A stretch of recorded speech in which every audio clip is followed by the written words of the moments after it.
anyone that doesn't know, you are Cakenisrandy. I'm Cakenisrandy. Who is Cakenisrandy? Cakenisrandy, born and raised San Francisco, California, 29 years old. Been in the game for 15 years and counting, and I plan on doing this forever. Okay. Cutting hair is my life, man. Cutting hair is everything to me. Like, okay, everything's a piece of cake. Got it. Cakenisrandy. Well, man. Yes, sir. And okay, so Cakenisrandy. I'm pretty sure for those that don't know, I've kind of gotten a little bit of a glimpse. But for those that don't know the man behind the mask, who is Randy Tagle? It's Tagley. Tagley, okay. Tagle is the super American way. Okay. And then Tagley is like the Filipino way. Okay, so he has a little bit more pronunciation. So I go with the. Okay. I'm Filipino, full Filipino. Tagley. Okay. So who is Randy Tagley? Same thing. Born and raised San Francisco. What kind of question? Like, Randy Tagley, I just kind of like, more of like a differentiation from like, the barber versus like the dude outside the barber shop, just the homie, that everyone kind of know. Dude, honestly, there's no difference between like Randy Tagley and like Cakenisrandy. Like, however people talk to me, like inside the barber shop or outside the barber shop, that's pretty much how I am. Like, every day. Right. Any conversation, like, right I don't judge, I don't pass judgment on anybody. I just love talking to people. That's awesome. Okay. Oh, yeah. I'm glad to hear that. Okay. So for anyone that doesn't know, you're come up in the game. You've been in this for about 15 years. Mm-hmm. How did you kind of briefly? How did you kind of get your start into this, like into the whole mix of things? Man, like what I was saying earlier, like it was all an accident. Very briefly, cutting hair was an accident. Clippers fell into my hand, and I learned that I was good at it, and then I learned that I can make money from it, and then from that day forth, actually since I was about 17, I haven't asked my mother for a single dollar. Wow. Since. That's a serious accomplishment. It is. I mean, my senior year, I was able to buy my first car, which was a 1996 Camaro Z28, like my dream car at that time.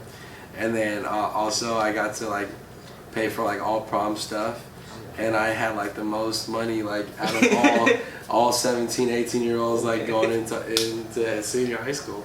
Damn, so you were caking even when you're when you're a YG, huh? Yeah, hell yeah, hell yeah, it's caking. Yeah, I've been caking since I've been going by Cakenisrandy since I was about 16 or 17. 16 or 17. Mm-hmm. Okay, so that name is a pretty established. Product out in the Bay then on this. For sure, man. It's trademarked too. I own the word Caken apostrophe, but anything. This guy right here, Caken apostrophe. I own that, so don't use it. You can use Caken without the apostrophe. That's all good. But with the apostrophe, I own that. Okay. Well, we will definitely take note of that. So no lawsuits happen in the near future. So you were talking about how basically you've had an established name for a while now, since you were basically a teenager. For those that don't know, what is life like in the Bay, in the Bay Area? What is the lifestyle in the Bay Area like? So it's actually it's crazy. San Francisco. I'm born and raised in San Francisco, and I was also raised into two different parts of the city. One part where it was all Catholic kids. I went to Catholic school, kindergarten to 8th grade, and then I went to public school for high school. And so I got the best of both worlds, and growing up was a lot different than how it is in today's world. Yeah. Because back then, technology was really brand new. Nobody knew what to do with it. Now with technology, moving to San Francisco, moving to the Bay Area, a lot of opportunities for a lot of other people that are not. It's rare to find another born and raised San Franciscan. It's I can almost bet that you will never meet no more than 5 other ones that says they're from San Francisco. Holy shit. Okay. Yeah. So that's pretty serious then. Yeah.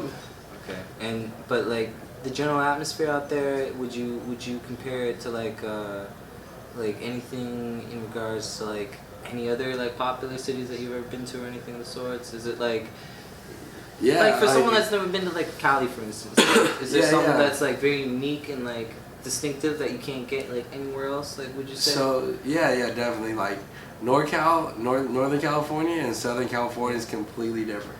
Okay. 100% completely different. Okay. Not to brag about like NorCal and not to diss SoCal by any means, because I have a lot of friends in SoCal, but I have visited a lot in SoCal, like LA area, and it's not as welcoming as San Francisco. And San Francisco is welcoming, like the vibe in Frisco, like we love, like we love to talk to people, we love to communicate, like that's the vibe that you're gonna get. And like if I could relate San Francisco to any kind of city, and I know I've only been here for 3 days, but like Toronto is tight. Like okay. Toronto is tight. Like everybody is just welcoming, open arms, like opening doors for people, and like shaking hands, and like just speaking to strangers, like saying excuse me, like little small stuff. You're also gonna find that in like San Francisco, where people are not aggressive. You know what I mean? Like people are like more easygoing and more welcoming. That's great, man. Yeah. That's great.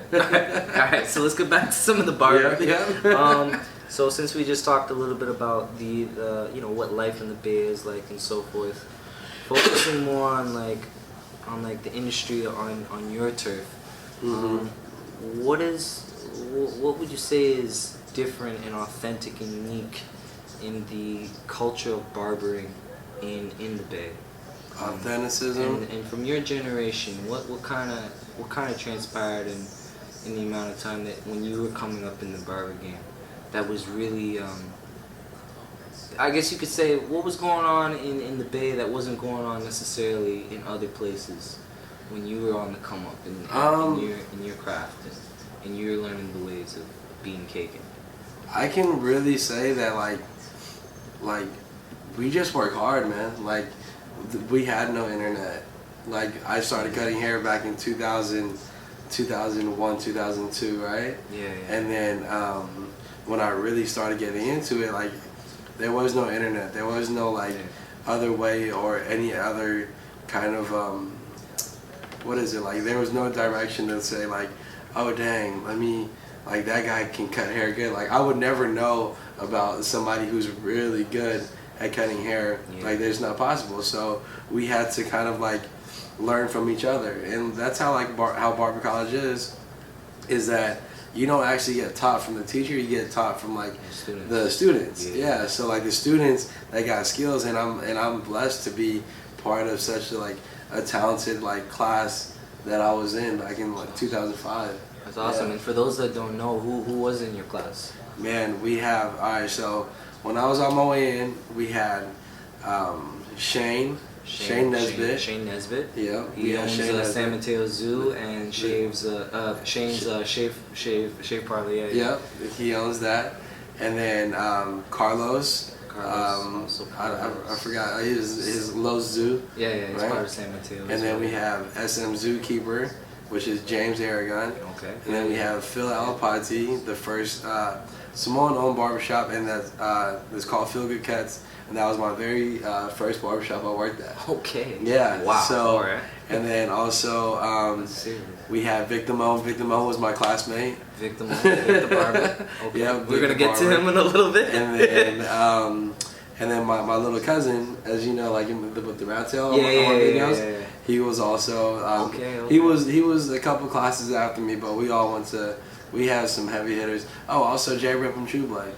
Yeah, Junior is my also, favorite. Oh wait, hold on. Actually, Julius Caesar. Julius Caesar. Jules went to BBC, the Baby Barber College. Okay, so you guys got some illustrious members. Yeah, man, it's kind of tight, dude. I love it. Okay. So we're gonna pick up the pace a little bit and fast forward a little bit to nowadays. Okay. For those that don't know, you're the founding president of the Bay Area Barber Brotherhood. Correct. And I was just wondering if you could just briefly kind of touch on like just the concept behind that and your roles as the president. Okay. And just you know what was the idea and the inspiration behind that? Man, so I know that's a lot of questions in that one thing, but I know how to answer it. Is that the ultimate inspiration from that was that we wanted support. There was an Exotics Barber Battle in 2012 Exotics Battle going into LA. There was a few guys from San Francisco and Daly City that wanted to participate, and we wanted to just go there deep and like support each other. And so the 4 founding fathers, myself, Phil Alapati, Anton Cura, and Derek Pexon, the 4 founding fathers right there, we decided to get everybody together. It was an open meeting for anybody welcome that was even interested into joining. Not even the BABB wasn't even in existence yet. It was just a meeting. Okay. And then so when it came down to it, we were like, "Yo, this is the brotherhood. Okay. This is the brotherhood." And then from then on, we went to the LA Exotics Battle, and we were like 90 deep. Yeah, we were 90 deep, and that's crazy, bro. And I like to put this out there though, that I feel as if the BABB didn't play that huge of a role in that Exotics Battle, that there wouldn't be like little small groups or groups like that going to battles. I feel like we were the kind of set the tone a little bit. We set the tone, yeah, exactly. It's crazy, man. Was that the first one in LA as well? Yeah, that was the first Exotics. I mean, anyways. No, Exotics has been around for a while. It was just planning on going to do that one. That was like, yeah, let's go for it. And it was successful. That's awesome. That's crazy. Okay. All right. So next question. Going on to more your whole your interaction with YouTube and your whole streak on that. What was your first interest in you starting up a whole YouTube channel for kind of like a educational resource for young and upcoming barbers? And did you ever consider the chance of leaving such a legacy that you have on such a platform where so many people across the world can interact and touch on that and use it for years to come? Yeah, I mean, like, there's a story for like everything. I'm sorry if I'm like elaborating too much. It's okay. You do you, man. But this is the first time that these stories are being like recorded, and it's like, okay, man. That's what this is for, right? Yeah.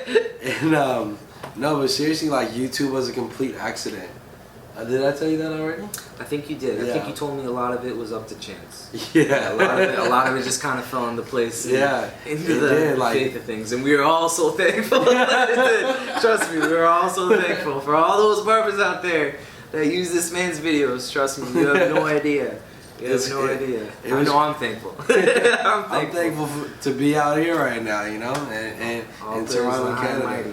But definitely, like, YouTube was a mistake because I had a flip camera that was about this size, about my iPhone, actually smaller than this, that I thought I could just upload, not to enter the actual camera into the computer, but just to press a button, and it would get sent to YouTube. Like, so nobody knew what the cloud was. Nobody knew like how internet worked then. And so I had my cousin and my cousin's older brother there. I was cutting my little cousin Justin's hair, and his brother was there, and I asked him like, "Hey, can you record this?" He's like, "Yeah." So he recorded the video. I had no direction. There was no direction. I didn't know what the hell I was doing at all. I had no clue. All I knew that I was like, yeah, I just kind of want to like do this and see if I can explain the haircut while I'm cutting. And I did exactly that. I was able to explain the haircut step by step, and fast forward a little bit to when I actually uploaded the video. I had no clue what I was gonna do with it. I put it on YouTube. Didn't know anything about it. A month goes by before I check YouTube again, and I was flooded with emails from YouTube. Oh, shit. And I had no clue like what it was. I asked my sister. My sister's name is Risa. I was like, Risa, I broke the computer. She was like, what? Were you looking at porn? I was like, no, I wasn't. I said, but I'm getting all these emails from YouTube. I don't know what that is. And she was like, and she looked at me, dead ass. She looked at me like, she said, Randy, you just got famous. And I was like, what do you mean? She said, you just went viral. I was like, what is viral? You know what I mean? Like, what is like, we had no viral was viral. Yeah, exactly. Nobody knew what viral was. Oh, shit. And then so, I was like, all right, well, this is cool, you know? And so all that like accumulated, and like I'm blessed to be in the position that I'm at right now because of those accidental like videos. Yeah. I'm happy. And then also to go back onto if I ever thought about leaving the legacy, I kind of have been falling back from the YouTube scene a lot actually because of political reasons. That I don't like. I don't like anything to do with politics. I don't play favorites. I don't.